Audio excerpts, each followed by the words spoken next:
stop right there. Before we proceed, here is a disclaimer. So I had the chance to be invited by 343 to a behind closed doors Q&A with Halo Infinite developers, and all related to the camping demo itself, so nothing outside the scope of that, unfortunately. I want to make something very clear. Just because 343 has invited me, as a matter of fact, it is because 343 has invited me, and because they trust me, that will be 100% honest with feedback and the opinions I have for the game. If I think something is terrible, I have no problem voicing that. 343 knows that, and this is mostly for new viewers. Just keep that in mind. I am mostly positive and looking forward to what I've seen and seeing more of the game, but I'm a constructive person, and that's that. The main goal of this video will be to explain the vision behind Halo Infinite, or at least my understanding of it. You know, I could be wrong. I'm not gonna pretend I know everything, and I'm just like woke, and just this is my understanding from what I've seen.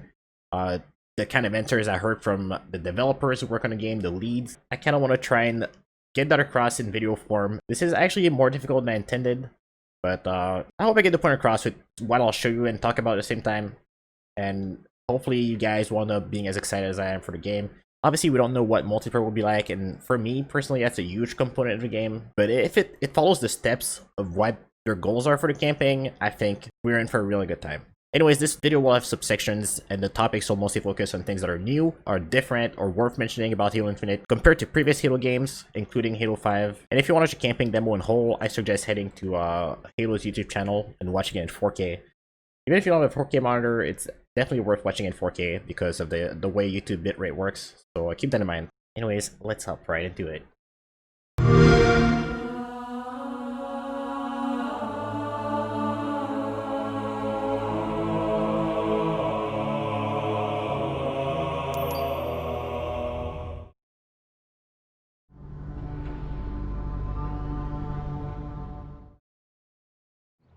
The first thing we see here as we're dropped off is the environment, and everything makes it pretty clear.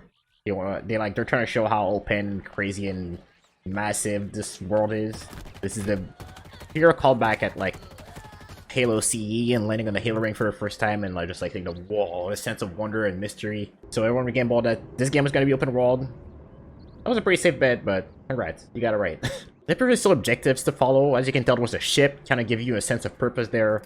But also like seems that you can take your time to explore, which is dope, because the environment looks really fun to explore. There's like so much to look at, and there's a tech map, which we're about to see in a second here.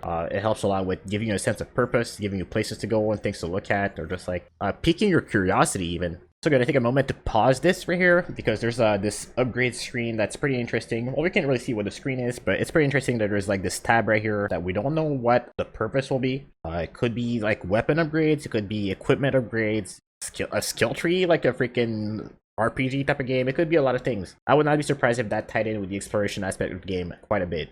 The sheer scale of the environment really motivates wanting to look around. It gives a lot of ways for players to engage enemies. Like, for example, this group of enemies, you could engage from the rooftops, you could engage from down the cliff or something and just grapple yourself up. Like, there's all these different ways you can approach enemies and engage thanks to the terrain and the environment itself.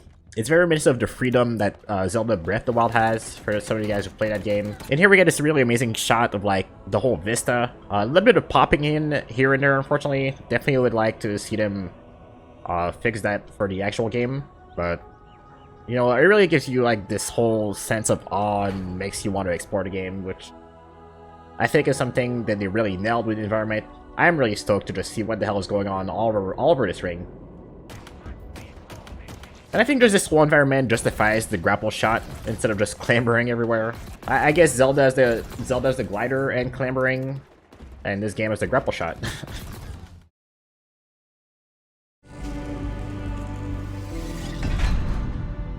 Let's segue to the grapple shot here. We see an action here. See Master Chief grapple himself towards the enemy, actually pull himself towards the brute there. For plays if you guys missed it, and he combos it into a sticky spike grenade, which is a really cool like 2-hit combo. It's also worth noting that the grapple hook appears to recharge in the bottom right corner. TBD if that also applies to multiplayer. We do know that it is equipment you have to pick up on the map. I'm not entirely against it, but we'll see if that might prove to be too strong. In my opinion, like a recharging grapple makes perfect sense for a single player or like just camping if you're trying to explore environment. Having to constantly pick it up would be kind of stupid and frustrating. Honestly, it would just make it daunting. So I think it makes sense as it is. And here's another use of the grapple. You can actually pull things towards you. You can pull yourself towards things, pull things towards you. So depending on what you use the grapple on, you get different interactions, which is a really, really cool touch. In my opinion, something like Grappleshot is also more engaging than, for example, a jetpack, which could be an alternative if we look back on Halo, like Halo Reach or even Halo 4. I guess jetpack was a tool used for verticality in that game, but Grappleshot does more. Like, it adds to the combat a little bit. It rewards aiming. I think there's a lot of things that the Grappleshot does that something like jetpack or even a flying vehicle can't do. Like, it'll reward good movement if you can aim it fast while moving around. It rewards aim, positioning, map knowledge. As a matter of fact, I can see it leading to some insane clips. And it's also kind of just like the logical evolution of like the grab lift or like the jetpack. Definitely more the grab lift because it's something you can use. It's definitely more that equipment rather than inherent armor upgrade.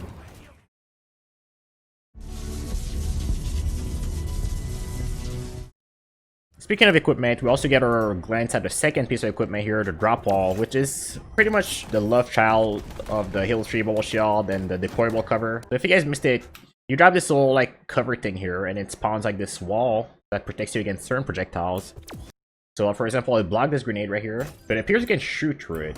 I'm not sure what justifies the fact you can shoot through it. I don't know if it's based on projectile type or just if it's a one-way depending on where you enable the cover. But I could see this being slightly problematic in multiplayer, but once again, we don't know if that even is in multiplayer. We don't even know, like, there's so much to see, right? But I don't know, this is a point of contention for me. I'm a little cautious about this. It also appears that it breaks pretty easily, which is probably good if you can shoot through it. And all in all, if you played Destiny 2, it's quite reminiscent of the Titan Barricade ability. Probably a little worse. But the good thing is that it doesn't lock you in an animation while using it. But once again, it's a logical evolution of something like the deployable cover, the bubble shield, so I welcome it personally. Fortunately, that's all the equipment we see in this video. There could be more. There almost definitely are more, but that's all we saw for now.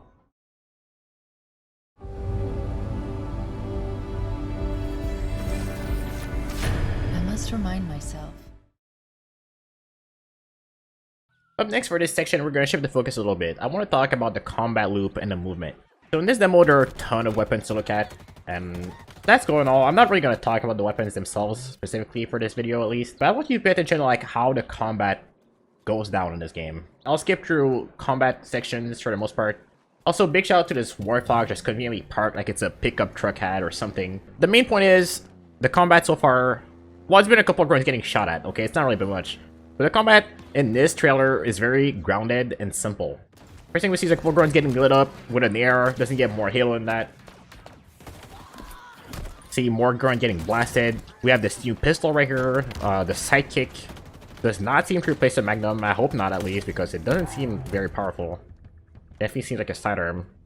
But as you can see, like the combat is very simple. It's grounded. Very important, very important right here. D-scope. We get to see D-scope. There's no ADS. No ADS. It's a classic scope, classic Halo scope, or just go into your scope immediately with smart link. There's no like, right? It's just you're linked to your gun, right? So it just goes into like the gun scope immediately. You get to see right here. This is like this outline is the scope on the commando. Unfortunately, you get like the needles were coming in, so you get descoped immediately by the damage. Praise for descope for being back, by the way. Shout out to Halo 4. So this is another callback to like classic Halo gameplay. But what's really good to pay attention to is that throughout this whole demo, there are no Halo 5 type of abilities. There's no ground pounding, no Spartan charging, no thrusting, you know, no stabilize even. The combat is very grounded.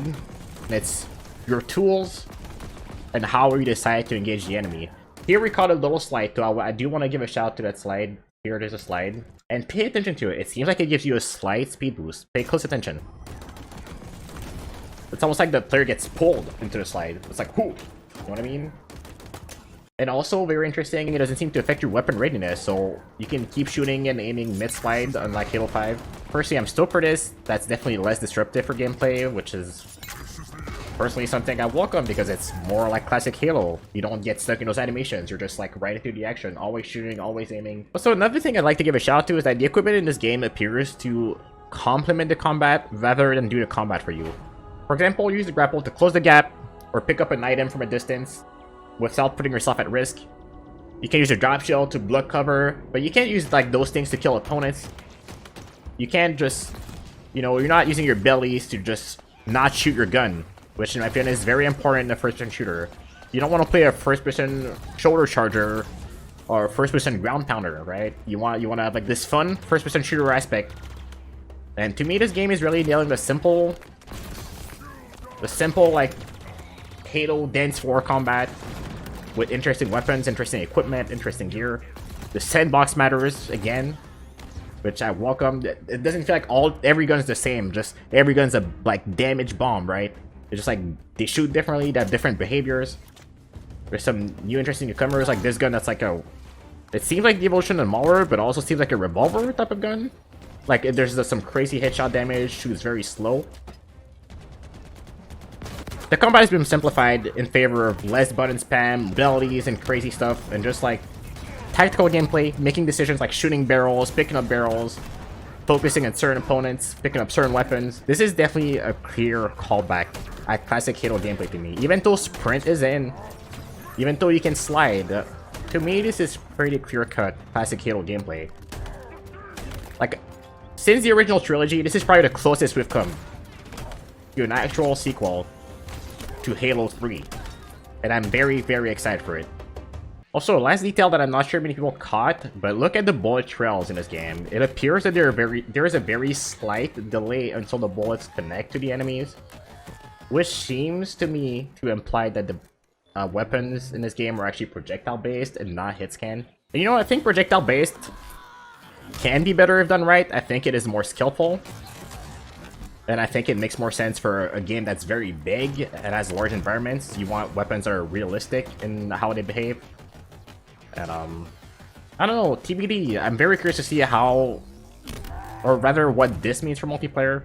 I guess it's way too early to tell, but yeah, something I noticed. It seems the bullets do not connect instantly. It seems like there's a travel time for even what you would consider hit scan weapons in previous Halo games. So food for thought. Oh, by the way, in case the commando's not for you, take a peek at this. Oh, that's right. That's right. The beer is back, baby.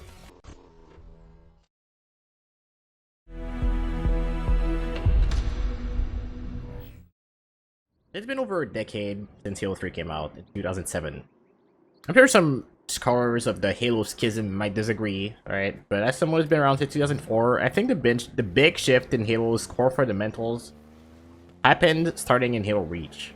And ever since, there has been a significant crowd that just as wanted Halo to return to a more traditional, simplified type of combat instead of class abilities and loadouts. And Halo 5 sort of did that. It really embraced a super competitive, hyper arena like aspect of the FPS. But even that is not truly what Halo is at its core. There's definitely a simplicity that Halo 5 did not nail. And I said it earlier, but I will say it again. Halo Infinite is the closest we have been to that true sequel we have been waiting for years. This game embodies what made the classic Halo game so good, and it's hard to miss all the obvious nudges and callbacks to Halo 1, like the sense of wonder exploration that this game brings to the table.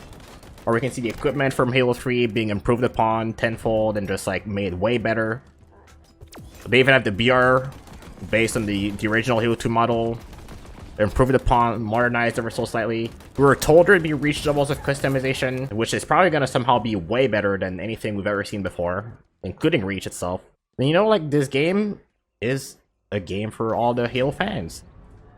It's taking all the aspects from the good and kind of merging it into like a crazy, super ultimate Halo experience. Like, when you actually think about it, this game is one of the biggest appeals to Halo fans all across the board. And I can't believe people are too caught up on some pre-alpha graphics. Well, I don't know if it's fair to call them pre-alpha, but like, they're before the beta. Like, these graphics are not gonna be at launch, and people are too caught up on these to see the value of the game itself, and it blows my mind. Like, I agree it's fair to ask for a certain standard, but don't get lost in the bigger picture. Like, there's so much we don't know about regarding the game's multiplayer that might even push it further in that direction. I want to make it clear that I still think that sprinting and clambering doesn't belong in the arena FPS, but at the stage we're at, Halo has become an open world game, and the awkward movement doesn't really belong in the exploration aspect of the game. And I think that's just being fair towards that side of the game, which VETOED is clearly putting a lot of thought and care into. And then you might want to ask yourself, if Infinite aims to appease all those people, then who is it truly for? Because if you're a jack of all trade, you end up being a master of none, right? And when you think about it, it makes sense. At the end of the day, Halo Infinite is a sandbox game, and it's about freedom and player agency, much like Zelda Breath of the Wild. And if you don't know what player agency is, it means, essentially to keep it short, it's the amount of control players have over the world, the game world, their environment, whether it's a story, the engagements, or like all the different things they can interact with. Things that players can make their own personal experience. That's what the player agency is. Letting people do things on their own terms, their own way. And that makes for incredible creative scenarios, tactics, and it adds so much replay value over time. Like, you don't need Grappleshot to be a thing when a Banshee exists. But think about fun, like all the potential interactions with a sandbox make it. Or you don't need to be able to trip fusion call. Grenades exist. But as a new, interactive, high-risk element to the game. All these things make the environment, including multiplayer maps, more interesting and memorable. It gives the game character, and gives it uniqueness. All these things, all these factors lead to situations that can never be recreated. And that's the magic of Halo. It leads to those crazy, innovative moments, and people being creative, and like, holy shit, that was so cool, please clip that and send it to me. And the greatest part about all of this is realizing that things like Grappleshot are equipment, rather than built into the character. And that's a callback to Halo 5's Spartan abilities. The weapons had to be balanced around those. And in this game, that's not the case. You can separate the equipment from the player. This game is probably gonna be the most customizable game we've ever had. And the core is so good in that sense. It makes me wonder if we'll actually truly ever need a sequel. Maybe that's why it's called Infinite. We just never need a sequel. All in all, I just think we're about to see a whole new world of Halo. And personally, I can't wait for it. Set a fire in your heart, Spartan. Bare your fangs. Fight hard. Die well. Am I being too much of an idealist? I'm not sure. But I am very hopeful for the future. And, you know, if you guys kind of agree with me, if that motivated you at all, made you excited for a game, let me know in the comments and share this video with your friends. Thanks for watching.